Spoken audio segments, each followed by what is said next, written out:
Histoire d'éveil spirituel et d'élévation de conscience, Curiologie, c'est le podcast des connectés qui cherchent des réponses au-delà du réel. Décroche ta ceinture et prépare-toi à voyager avec notre invité de la semaine. Salut à tous et bienvenue dans ce nouvel épisode de Curiologie. Aujourd'hui, je suis avec Astoria. Astoria, c'est un électron libre que j'ai rencontré il y a peu de temps et qui m'a fait mon référentiel de naissance. Ce référentiel, c'est un outil de connaissance de soi extraordinaire et je vais laisser Astoria en parler tout à l'heure. Et d'abord, j'accueille Astoria. Bonjour Astoria. Bonjour, bonjour, je te dis bonjour Angélique. Oui, ça se fait un plaisir de te rencontrer autour de effectivement cet outil du référentiel de naissance. Et du coup, Astoria, peux-tu te présenter ? Oui, alors, je suis quelqu'un qui a un voyage de vie extrêmement riche. Je suis en train de parcourir le monde connu comme les mondes invisibles depuis de longues années. Et en fait, à un moment donné, j'ai découvert des outils, entre autres le référentiel de naissance, mais c'est vrai que ma première aventure, puisque tout de suite le référentiel de naissance, il n'existe que parce il s'appuie sur le tarot, et entre autres pour moi le tarot de Marseille, mais c'est vrai que je suis d'abord passée par la découverte du tarot de Marseille, à un moment donné où je vivais à Paris, j'étais étudiante à Paris, et j'ai eu l'extrême chance et honneur de rencontrer quelqu'un que certainement certaines personnes qui écouteront ce message connaissent, qui s'appelle Alexandre Jodorowsky. Et c'est avec lui que vraiment j'ai découvert le tarot, mais dans un sens qui a été quasiment, je vais peut-être dire mystique en fait, qui a été complètement connecté avec des choses qui m'entraînaient effectivement vers des compréhensions de ma propre vie qui étaient autre chose que des décodages bruts de la vie matérielle, de la vie de tous les jours, etc. D'accord. Donc ça a été ma première étape. Mais du coup, dans la vie actuelle, maintenant, donc Alors, tu formes aussi, c'est voilà, ça ? maintenant, dans la vie actuelle, ça fait maintenant 14 ans, à peu près, oui, ça fait une quinzaine d'années que, effectivement, je l'ai utilisé dans les premiers mouvements, les premières moutures de la méthode. Je l'avais abordé grâce à une autre amie qui, elle, en parallèle, faisait aussi une sorte de référentiel de naissance. Et ça m'avait beaucoup plu. Puis, il y a eu, donc, Monsieur Georges Colleuil, qui a fait une méthode, qui a créé sa méthode, il est passé par plusieurs étapes, et à un moment donné, cet outil m'a vraiment complètement interpellée, m'a séduite, m'a permis effectivement déjà pour moi, avec ma propre date de naissance, puisqu'un référentiel de naissance, il est construit à partir du mois, de l'année, et de l'année, du mois, du jour, du mois et de l'année de chacune et de chacun. Ça m'a d'abord interpellée pour moi, pour mes proches, pour les gens que je rencontrais. Et puis à un moment donné, je suis passée effectivement à former des gens. Parce que j'ai été très vite sur la formation. En fait, quand les outils me plaisent, bien avant le référentiel de naissance, je suis aussi radiesthésiste, donc j'ai toujours adoré travailler avec un pendule, par exemple. J'ai travaillé avec mes mains aussi en magnétisme. Enfin bref, j'ai travaillé au cours de ma vie avec beaucoup d'outils, mais c'est vrai que celui-ci est celui que j'aime le plus profondément. D'accord. Actuellement. Et du coup, ça m'amène à te demander, tu viens de parler de ton parcours de magnétiseuse aussi et tout ça. C'était quoi la première fois où tu t'es rendu compte qu'on n'était pas, qu'il n'y avait pas que ce monde matériel ? Voilà. Et bien, en fait, je suis passée par. C'était intéressant. Je devais avoir une petite dizaine d'années. J'ai eu une enfance où j'ai été beaucoup en pension. Et quand on est en pension et que cet endroit vous plaît, quand il vous déplaît, ça c'est une autre histoire. Mais il se trouve que moi, dans mon parcours personnel, être en pension a été un énorme espace de liberté. Génial. Et ce qui fait que, oui, bah, ça veut dire qu'en comparaison, quand j'étais dans le domicile familial, c'était justement une prison, c'était la guerre, enfin la guerre entre les parents, c'était des espaces pour moi qui étaient sombres. Donc j'aspirais, heureusement, je ne rentrais pas forcément tout le temps chez mes parents. Très vite, être en pension, j'attendais le lundi avec impatience pour vite repartir dans mon internat. Il m'est arrivé de me faire punir, de faire exprès, de faire des grosses bêtises pour être puni de sortie, pour pouvoir rester dans le pensionnat. Et en fait, ce qui a été intéressant, c'est que quand j'étais en pension, j'ai été connectée très rapidement en fait avec les animaux et j'ai commencé à découvrir un jour que non seulement j'arrivais à parler, j'avais une communication à parler, une communication avec les animaux. Par exemple, je me rendais compte que quand je voyais un chien surtout un chien qui était agressif, par exemple, eh bien, il suffisait que je lance un message à son cerveau, je l'interpellais. Toi, le chien, bon, j'ignore ton nom, mais voilà, j'aimerais que tu m'écoutes, j'aimerais que tu puisses être plus calme, etc. Et assez rapidement, je me suis aperçue qu'en fait, ça marchait. Alors, ça m'a beaucoup interpellée parce que j'avais 10, 11 ans, 12 ans. Puis, je me suis dit, mais quand même, pourquoi tu as fait ça, quoi? Alors, au début, tu sais pas, tu as 10, 11 ans, tu sais pas si c'était connecté avec des mondes invisibles, etc. Tu sais pas trop comment ça fonctionne. Mais en même temps, ce qui s'est passé, c'est qu'en fait, très rapidement, en parallèle, je me suis aperçue aussi que j'arrivais, mes amis enfin, pas forcément les amis, mais parce que c'était à l'époque, dans ma génération, les internats étaient ou garçons ou filles.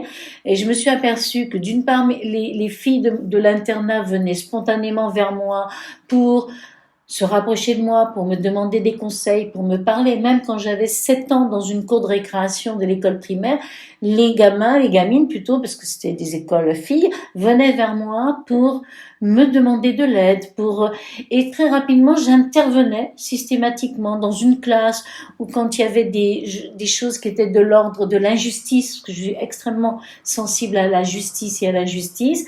Quand il y avait une petite fille qui était maltraitée par une enseignante, quand elle était maltraitée pour diverses raisons, en fait, mon cœur, j'allais dire, bon, plus tard, j'ai bien su que c'était aussi mon âme, me portait à cette aide-là. Donc, en fait, l'espace, par rapport à la question que tu viens de poser, je crois que la première étape que j'ai traversée, c'est entre 10 et 12 ans, j'ai su qu'il y avait quelque chose d'autre que la simple réalité matérielle de la vie que je menais. Et ça m'a beaucoup, non seulement enrichi, ça a été au-delà de ça. Vu que j'avais une vie quand même extrêmement difficile, extrêmement compliquée sur un plan personnel, affectif et psychique dans mon espace familial, je me suis dit mais c'est magnifique parce qu'il y a quelque chose d'autre qui existe, donc je vais continuer à aller vers ce quelque chose-là. Bon après, voilà, et ça va m'aider. Et effectivement après je me suis aperçue plus tard dans plein de circonstances. Je suis quelqu'un qui voyageait dans des pays en guerre. J'ai eu des expériences dans des pays extrêmement difficiles, de guerre, de misère, etc. Et je me suis aperçue que justement, cette ouverture que j'ai pu avoir tout de suite d'une manière spontanée quand j'avais 10, 12 ans, en fait, c'était une réalité parce que quand j'étais dans des pays où il y avait de grosses difficultés, que ce soit la guerre ou la misère, eh bien, en fait, j'étais en connexion avec en fait, là, je vais prononcer le mot, avec les âmes et des gens que je rencontrais et du pays dans lequel j'étais. Parce que pour moi, chaque pays est inscrit dans un grand maillage, un grand puzzle, un grand tout ce qu'on veut, où il y a effectivement, chaque pays a une révélation d'âme, il y a quelque chose qui se passe à ce niveau-là. Et quand il y a des guerres, des révolutions, des évolutions aussi, des transformations politiques, sociétales ou peu importe, c'est inscrit en fait dans le maillage de ce pays-là. Wow.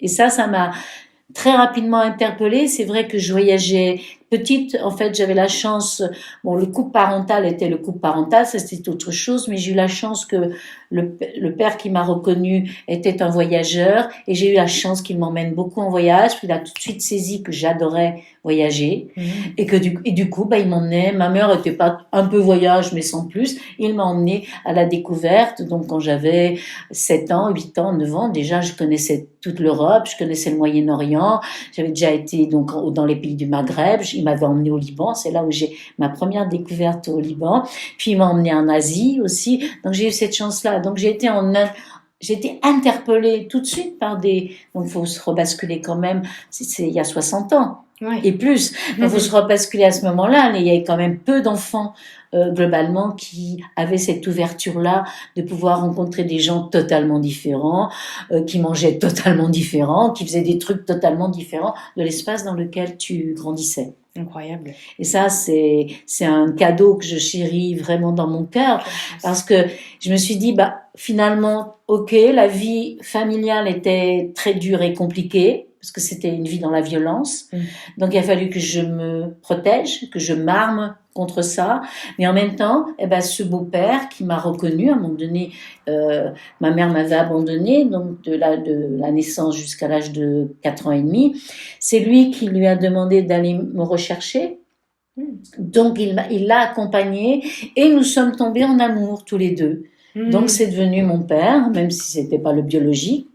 Quoi qu'il en soit, et il m'a accompagnée, parce qu'après mes parents ont divorcé, nous nous sommes accompagnés pendant 6-7 ans. T'as voyagé avec lui comme si... et j'ai voyagé avec lui, et c'est un cadeau énorme.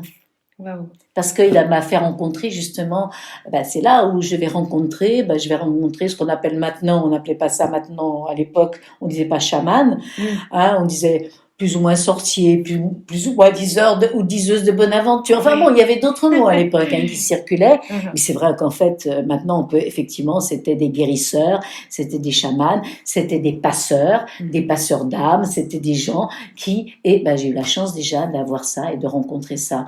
Donc ce qui s'est passé, c'est que très rapidement, des gens que j'ai rencontrés pendant les voyages avec mon père, puis après, jeune adulte, une fois que j'ai toujours voyagé, quoi qu'il en soit, même quand j'étais étudiante, quand j'ai eu mon bac, j'ai dit, bon, qu'est-ce que tu fais ? Tu vas partir voyager. C'est mon premier grand voyage, parce que je suis quand même allée jusqu'en Afghanistan. Je suis restée 1 an absente. Incroyable. Et je suis revenue après à Paris pour me dire, je vais faire des études. Qu'est-ce que tu vas faire comme études ? Je vais faire un truc qui me permette de voyager. Oui, t'en préfères. Oui, il faut être en cohérence. Si tu as un des rêves les plus profonds que tu as en toi, moi j'avais une liste, comme tout le monde à un moment donné, on a tout un enfant, une enfant intérieure qui à un moment donné te fait faire une liste où tu vas mettre tes rêves vraiment principaux. Et moi, j'avais une liste secondaire qui était sur la même feuille, qui était les pays où je voulais absolument aller. Et sur ma liste, il ne m'en reste que 2. Waouh, c'est lesquels ? Le Japon. C'est pas vrai. Et l'Islande. Mince alors. Et un petit bout de Chili, parce que je peux pas dire que je connais le Chili, j'y suis allée parce que j'avais été en Argentine, et puis je suis allée en Bolivie, Pérou et tout ça, mais je peux pas dire que je connaisse le Chili, et en plus c'est le pays de Jodorowsky, et j'avais toujours m'étais dit, tiens, j'irais bien voir le pays dans lequel il a grandi, c'était intéressant. Et le Japon, alors là, ça reste un endroit où je veux aller. Voilà, extraordinaire, tu vas kiffer. Oui, je suis sûre que je vais kiffer. Et même, je pense qu'à un moment donné, parce que quand j'étais en 2010, je suis repartie faire un grand voyage en Asie pendant 2 ans. J'ai circulé à nouveau au Laos, Cambodge, Thaïlande, Birmanie, etc. Et à un moment donné, j'avais envie de continuer sur le Japon. Et je crois qu'il y a quelque chose que j'ai perçu plus tard. Je me suis dit, là, si tu vas au Japon, là, maintenant, tu ne reviens plus jamais nulle part ailleurs. Donc, je me suis mis un peu en état de réserve en me disant, peut-être que tu peux attendre encore un peu. Et c'est comme ça que finalement... Puis c'est vrai qu'il y a eu un concours de circonstances qui a fait qu'à un moment donné, il y avait un événement particulier qui se déroulait à La Réunion, puisque à La Réunion, l'île de La Réunion, c'est mon pays d'attache depuis 24 ans. Et il y avait quelque chose qui était important, et c'est pour ça que j'ai quitté le Cambodge, je suis allée à Paris, j'ai fait un stage avec une des personnes que je suis depuis des années, qui s'appelle Jasmine. C'est elle qui m'a connectée à la nourriture pranique. Et puis, je suis repartie à La Réunion pour faire ce que j'avais à faire à La Réunion. Génial. J'ai plein de questions. Bon, d'accord. Okay. Ton beau-père, il était connecté du coup, vu qu'il t'emmenait voir les Oui, tout chamans. à fait. C'était quelqu'un qui... alors, il était issu de 3 cultures déjà. Donc, quand on a une richesse de culture, on est quand même plus accessible à ça. Pas que, bien sûr. On peut être berrichon et être connecté. Tout à fait. Mais c'est vrai que lui, il était né d'abord en Kabylie. Il avait grandi dans une famille où les 3 religions monothéistes principales à l'époque étaient présentes, donc le catholicisme, donc chrétienté, la judaïcité et l'islam. Donc déjà, il était dans un espace d'ouverture culturelle et culturelle qui était déjà multiple. Ouais. C'était un artiste aussi. Quand il avait participé, là c'est le côté malheureux, mais bon, c'est comme ça. Il avait quand même participé pendant la dernière guerre mondiale. Il avait accompagné, il avait été dans le débarquement, mais du côté de l'Italie. Il a fait partie de la bataille de Monte Cassino. Et puis ensuite, il est parti à Paris parce qu'il voulait créer. Donc, il a fait plusieurs expériences, il a rejoint à l'époque, les grands créateurs de mode de l'époque, comme Jacques Fath, par exemple, et comme ça l'intéressait de créer autre chose que des robes pour les femmes, ce qu'il a fait aussi, il a aussi créé des costumes de théâtre et des costumes de cinéma.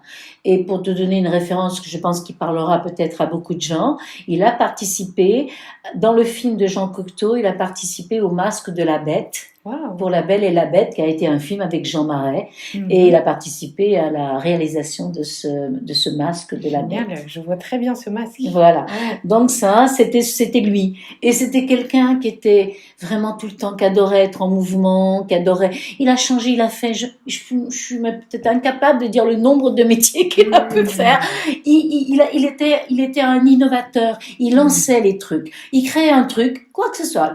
D'un coup, c'était les vins. Après, c'était les tissus. Enfin, peu importe. Il lançait un truc. Et puis, il faisait ça 1 an, 2 ans, 3 ans. Ça commençait déjà... il avait envie de sortir d'une certaine routine. Il offrait ce qu'il avait créé à un ami ou des amis. Il disait, écoutez, continuez. Et lui, il partait pour créer autre chose. Alors, quand on a été entraîné, entre guillemets, dans le mouvement de quelqu'un, même si ce n'est que 7 ans, c'est 7 ans qui sont absolument magnifiques. Wow, c'est très enrichissant. Ouais, donc j'ai beaucoup d'amour pour cet homme-là, de respect, parce que grâce à lui, j'ai pu aussi connaître des espaces que peu de petites filles de mon âge à l'époque connaissaient. Moi, les petites filles de mon âge à l'école, elles bougeaient pas de chez elles. Elles allaient en vacances, leurs parents les emmenaient à 200 km de la maison où elles vivent, enfin de leur maison de domicile. Il y avait aussi, moi chez moi, quand mon père était à la maison, on recevait des personnes de toutes conditions et de toute culture et de toutes couleurs. Ce qui à l'époque, dans les années 55, on passait 56, 57, on passait vraiment pour des dingues, quoi. Je veux dire, on était vraiment la famille de dingues, quoi. Parce que chez moi, il y avait bien sûr des gens qui venaient d'Afrique, l'Afrique noire, qui venaient du Maghreb, des Chinois. Enfin, il y avait vraiment toute culture. Il m'a initiée aux cuisines tout de suite. Il m'emmenait dans les restaurants. Donc, j'ai appris à manger avec les baguettes. J'avais 6 ans, je mangeais déjà avec des baguettes. C'est pour te montrer, j'en parle peut-être beaucoup de cet homme-là, mais il a été fondateur aussi d'un espace, même si après, j'ai découvert que dans mon référentiel de naissance, c'était déjà là. Oui. Donc, j'ai eu une confirmation en me disant, si j'étais tellement captivée par la vie de cet homme-là, et il m'a fait participer à la sienne, en tout cas avec ma mère, donc pendant 7 ans, parce qu'après mes parents ont divorcé, pendant 2 ans j'étais un peu en distance avec lui, puis quand j'ai eu 15 ans, il avait arrêté de voyager beaucoup à ce moment-là, il était revenu à Paris et j'allais tous les 1 an, 2 ans, 3 ans, j'allais le voir, on passait un moment ensemble. Trop chouette. jusqu'à quasiment sa mort, son décès. Mm. Voilà. Donc c'est une personne, Belle histoire. une très très belle personne. Mm. Oui, je considère que là, ça c'est un autre petit caillou que je chéris, tu vois. Ouais, je comprends bien. Voilà. Mhm. Tu m'as parlé du Liban. Qu'est-ce qui s'est passé au Liban? Alors, à l'époque, c'est vrai que c'est une période de ma vie où je suis très engagée sur le plan politique. Et c'est une période de ma vie où je suis très impliquée à l'époque dans la cause palestinienne. Donc ça, eh bien, si tu fais un flashback historique, ça va être à partir des années 1965 jusqu'aux années de la guerre du Liban, 75, et toute cette mouvance-là. Donc, plus moi après, je suis aussi, quand je reviens de mon grand voyage, je continue mes études à Paris, donc je vais être en contact avec la cause palestinienne. Ok. Voilà. Et c'est à partir de ce contact de la cause palestinienne, il se trouve qu'en parallèle, je suis quelqu'un qui travaille en même temps. Moi, j'ai jamais pu compter sur ma famille pour quoi que ce soit. Donc, puis je trouve ça parfait. Donc, je fais des études, mais je travaille. Donc, je suis ouverte à plein de mondes différents. Et en parallèle, donc, je vais militer, effectivement. Alors, à l'époque, tu imagines bien que porter un kéfier en 1967, c'est pas tout à fait porter un kéfier sur le marché de Sgor, hein, pour être à la mode. On est d'accord. Voilà, on est d'accord. Donc, ben voilà, je fais partie de cet espace-là.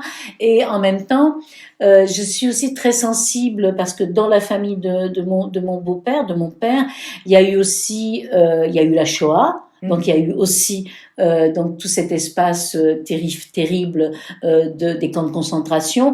Donc je suis sensible autant à la cause palestinienne et c'est ça le talent de mon père, parce que de par son histoire, il pouvait être assez proche à un moment donné, parce qu'on en a parlé, de la Shoah et de la diaspora juive, mais en même temps, comme il avait grandi aussi bien avec l'islam qu'avec le catholicisme, il était totalement ouvert à beaucoup de choses. Donc, quand moi je lui parle de la cause palestinienne, eh bien, il écoute et il essaye aussi de s'y intéresser. Bon, après, il avait ses propres idées, c'est vrai qu'à un moment donné, nous avons eu une petite dissension.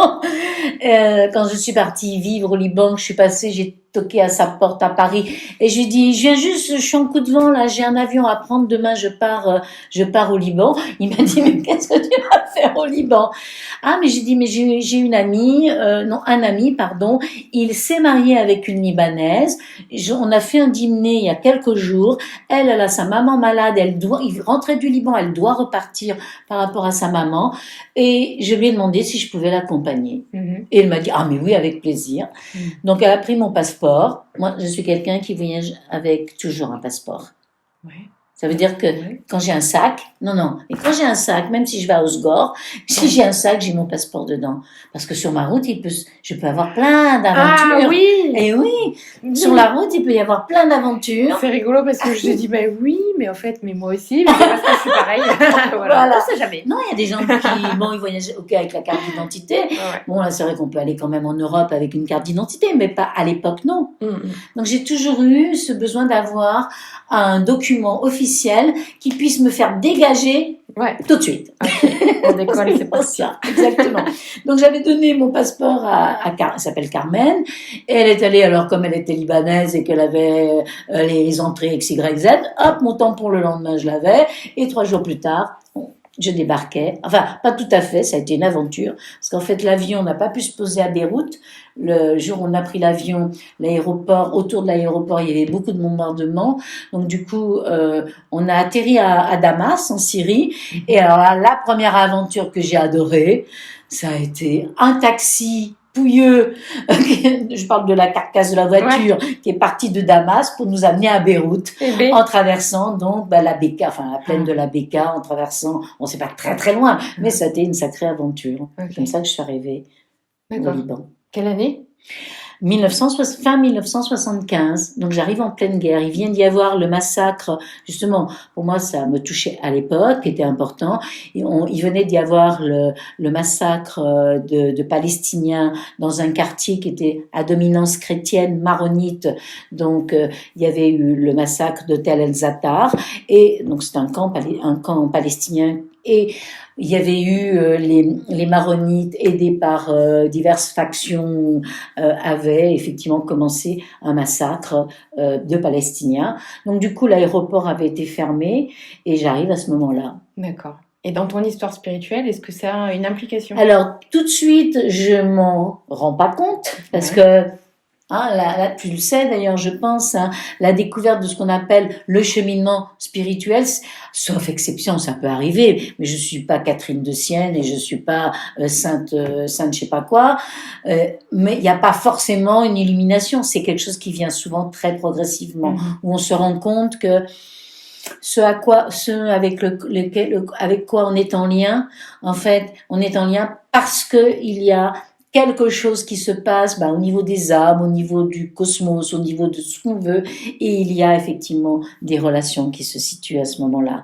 Et c'est vrai que sur ma route, que ce soit au Liban ou ailleurs, et ça a continué, j'ai des dizaines d'exemples comme ça, que ce soit en Russie, que ce soit en Inde, que ce soit dans tous les pays où j'ai traversé, je vais justement rencontrer les personnes qui sont connectées. Et en fait, je les rencontre pas parce que c'est moi forcément qui vais vers elles, je les ressens, mais c'est parce que elles viennent vers moi, parce qu'elles me disent des choses qui, bon maintenant c'est ok, ça semble être banal, mais quand j'ai 20 ans, 22 ans, et que je suis en Ouzbékistan, et je suis dans une grande avenue comme ça, il y a quasiment pas de voiture, parce que c'est pas l'Ouzbékistan de maintenant, et que je vois un vieillard chenu qui doit pas avoir loin de 100 ans, et qui est il s'apprête à traverser sa rue, moi je m'apprête à traverser, parce que je sais plus quoi à faire, et il détourne sa route pour venir en face de moi et il me regarde dans les yeux, il prend ma main, il prend ma main, il la met à son front, il la met à son cœur. Moi, je suis sur mon trottoir, tu vois, j'ai 22, 23 ans. Je dis, attends là, attendez, décodez, là, qu'est-ce qui se passe? Et là, je me dis, alors, il m'a reconnu. Ça veut dire que quelque part, il y a quelque chose. Et il s'en va. En plus, nous n'avons pas de langue commune, puisque moi, j'ai l'anglais, certes, le français, l'anglais, l'italien, d'accord, mais lui, c'est un ouzbek, il ne parle que l'ouzbek, il parle, comme c'est un très vieux, ok, il parle un peu le russe, parce qu'à l'époque, c'est l'Ouzbékistan, c'est une république socialiste soviétique, quand j'y suis à ce moment-là, et je suis là, sur mon bord de trottoir, et je m'assois sur le bord de trottoir. Et je me dis, bon, alors, qu'est-ce que t'en penses là de ce qui... Je me fais un dialogue, je me fais des questions. Je me dis, alors, qu'est-ce que t'en penses là de ce qui vient de t'arriver? Bon, puis je traverse mon truc, j'avais un rendez-vous, je sais, avec quelqu'un au marché. Je sais que je suis quand même un peu déstabilisée quand même, hein. Et puis finalement, c'est comme tout, je suis jeune, je fais plein de choses, plein d'énergie, et je me dis, bon, je le garde, là, précieux, etc. Ouais. Et pourquoi je t'en parle? C'est parce que 1, 2, 3, 4, 5 ans, 6 ans plus tard, je vis à Beyrouth et je suis très amie avec le consul d'Australie à Beyrouth, mais qui est d'origine hindoue. Donc c'est un hindou avec une famille hindoue, mais il a grandi en Australie. Puis il devient un jour consul et un jour il est nommé comme consul à Beyrouth. Nous nous rencontrons à un moment donné, moi je connais l'Inde, donc nous parlons de l'Inde, etc. Et puis un jour il vient me voir et il me dit, tu sais, j'ai quelque chose à te demander.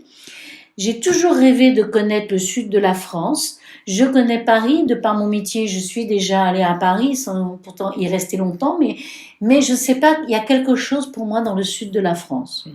J'ai dit, écoute, que ça tienne, quand moi j'ai des vacances, je peux en prendre assez facilement, toi tu as des vacances, et on est partis ensemble dans le sud de la France.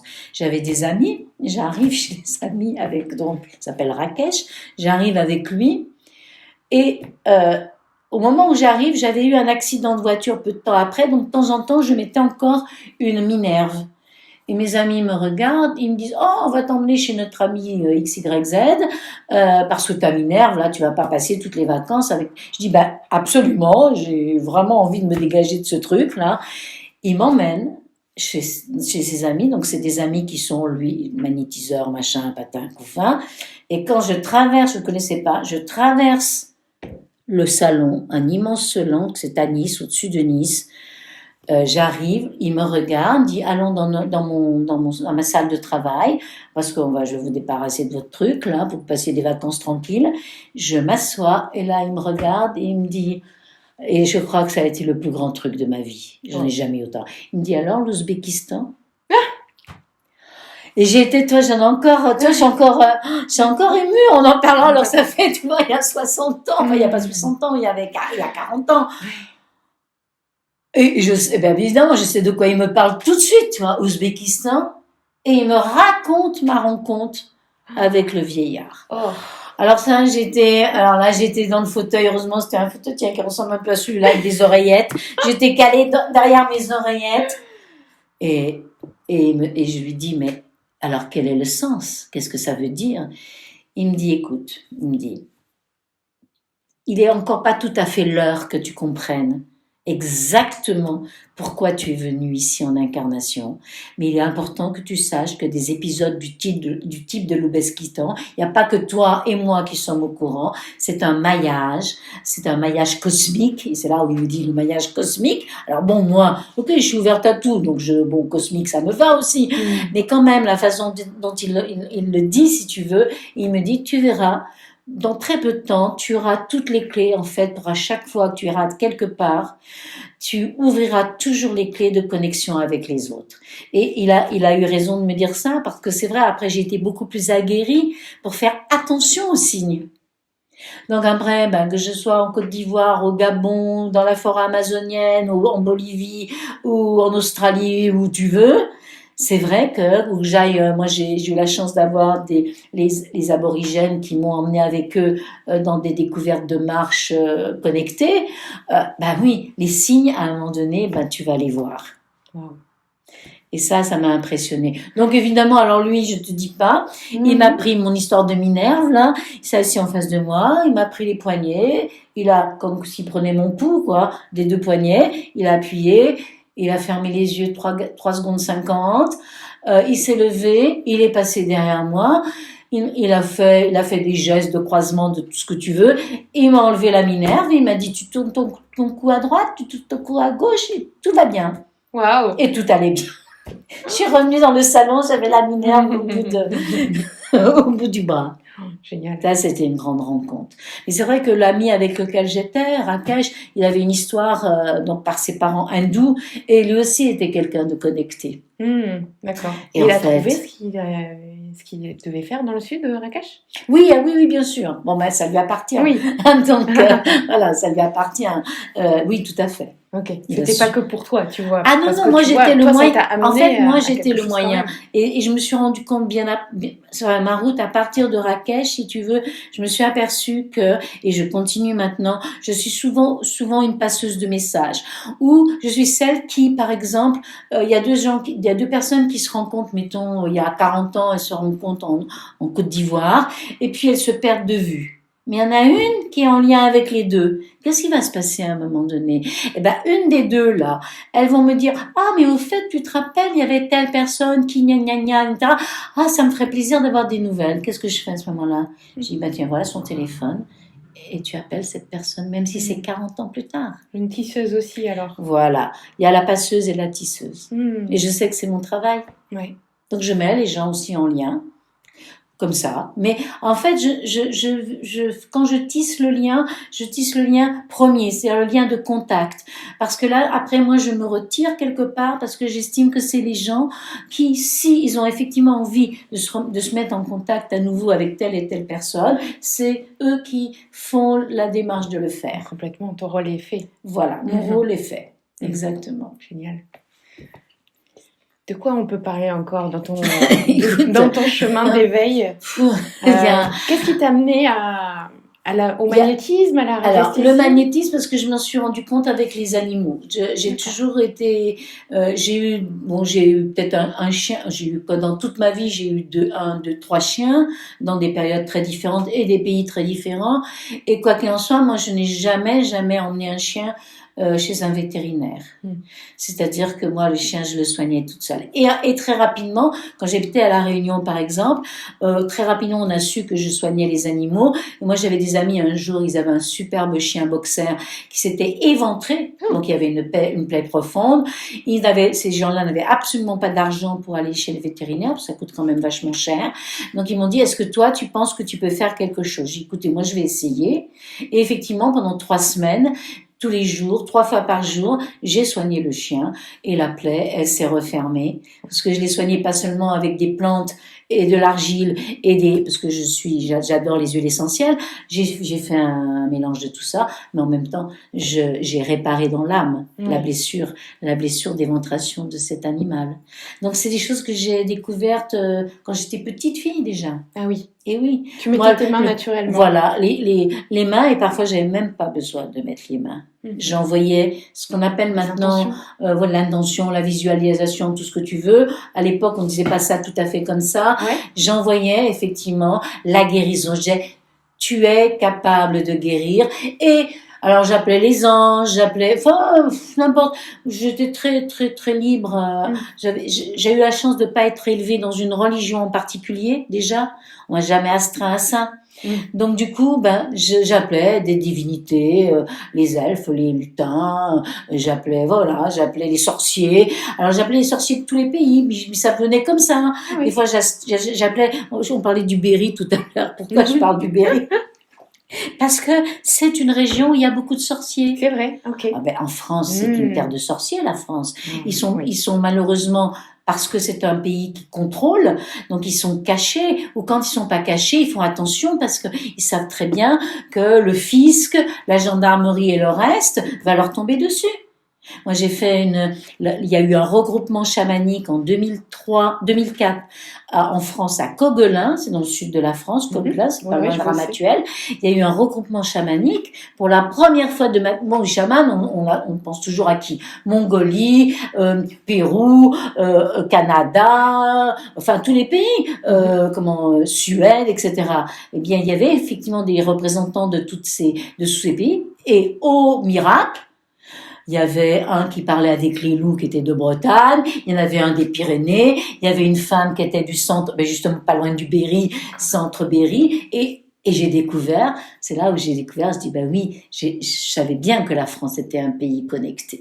Génial. Et c'est un pays extrêmement connecté. C'est pas par hasard que je suis revenue en France aussi. C'est un pays extrêmement connecté. Là, il faut attendre que ça se dilue un peu. C'est-à-dire que le matérialisme ou la matérialité, si tu veux, de la France et du système politique dans lequel elle est engluée, s'estompe un petit peu pour que les sorciers et les sorcières, Merlin l'Enchanteur et Viviane, puissent effectivement réapparaître. Mais ils sont là. J'ai plein de frissons. Ils sont là. Ils sont là. C'est vrai parce qu'on a une tendance, c'est vrai, c'est un peu normal. On a une tendance à toujours aller vers, alors les yogis de l'Inde, les sorciers, enfin les chamans de Bolivie, du Pérou.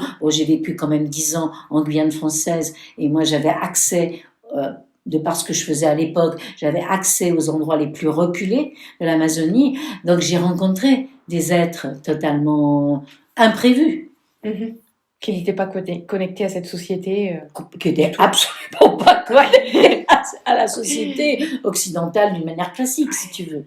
Donc ça, ça a été un petit peu tout ce qui s'est mis comme les cailloux du petit pousset, ça s'est mis sur ma route. En fait, mon seul talent, qu'est-ce que ça a été finalement? C'est de voir les cailloux. Et d'être libre. Voilà, de voir les cailloux, de les ramasser, de dire oui, je peux prendre ce caillou, puis je peux éventuellement le reposer pour la personne qui vient derrière, mais j'ai compris le message. Regardez les signes, on est sans arrêt entouré de signes. La nature t'envoie des signes sans arrêt. Oui, c'est vrai. Et du coup, toi, si tu devais donner des conseils pour cheminer dans sa spiritualité, ce serait vraiment celui-là le premier. Ouverture du cœur, tu ouvres ton cœur, même si tu penses que ton cœur est fermé parce que tu es blessé, que tu souffres, imaginons. Simplement, visualise un cœur ouvert, le tien, tu ouvres ton cœur et à partir de là, tu regardes les signes qui sont autour de toi.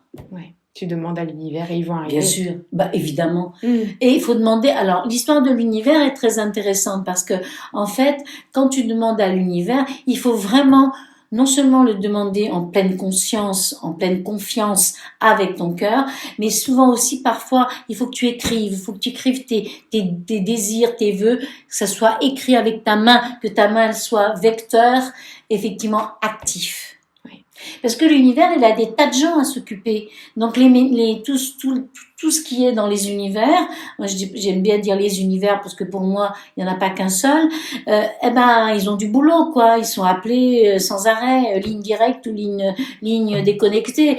Donc il faut aussi parfois écrire. Ouais, je suis bien d'accord. Tout ce que j'ai écrit avec le cœur, Voilà, ça, c'est arrivé. exactement.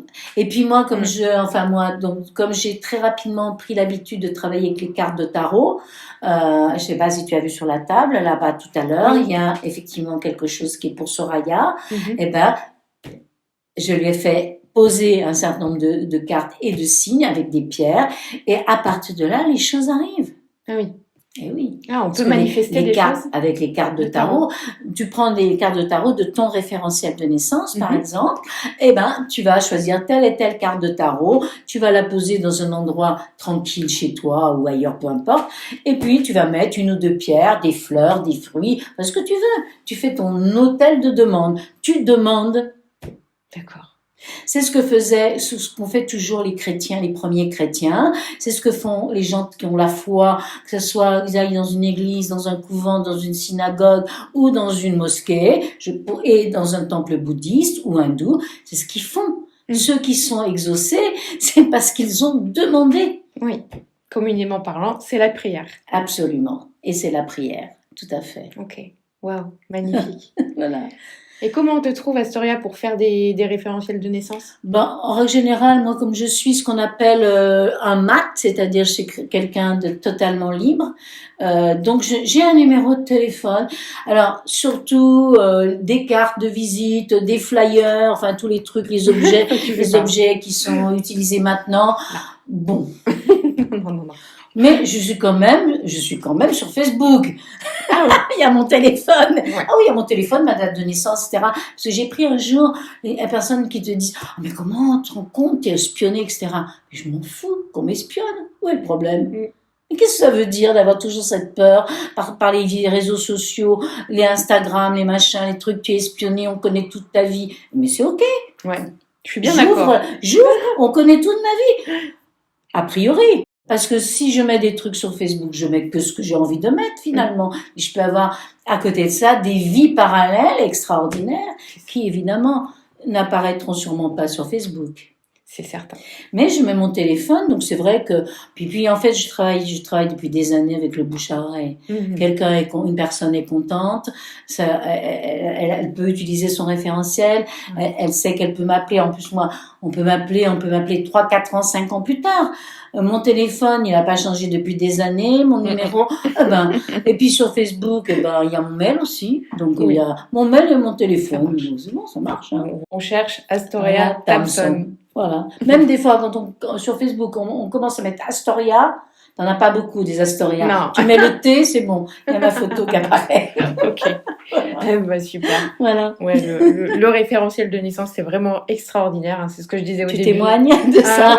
Ouais. J'ai été scotchée de vérité. C'est un outil magnifique. Et de, ce qui arrive là maintenant, il y a les prédictions, il y a ce qu'on est nous. Et quand tu dis prédiction, j'aurais juste un peu, c'est en fait un état des lieux au moment où tu fais ton référentiel de naissance, et c'est à toi de valider par ton travail personnel, ton avancée, ton évolution. Ouais. Il y a des choses que peut-être tu ne réaliseras jamais, qui sont pourtant dans le référentiel. Ouais.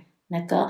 Parce que tu imagines, là, on a fait une séance de 3 heures, mais il y a encore beaucoup de choses avec le référentiel de naissance. Ouais, c'est ce que j'explique quand je fais des formations, en fait.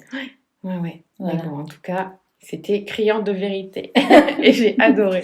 Avec grand plaisir d'avoir livré ceci. Et d'avoir livré tout ce que tu nous as dit depuis tout à l'heure. C'était une histoire incroyable. Vraiment. Et c'est qu'un petit bout. Ouais. Alors ça, j'en ai quand même. Aucun doute là-dessus.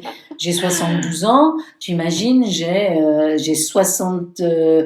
ma vie est très compliquée dès le départ. Donc, en fait, là, tu as 60 ans d'une vie pleine de magie. C'est parce que c'est plein de magie. C'est ça.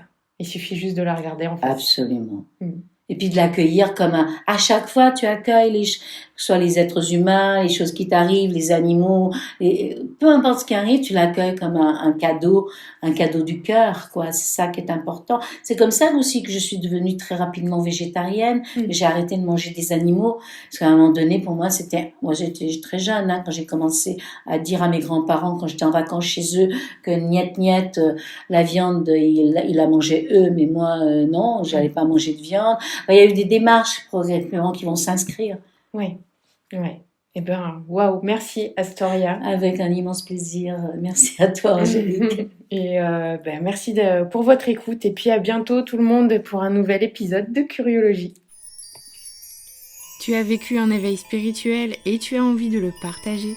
Contacte-moi via le compte Instagram de Curiologie. Si tu trouves que le podcast est utile, soutiens-le en laissant un commentaire. Tu peux aussi le partager à toutes tes amies connectées. À très vite pour un nouvel épisode de Curiologie.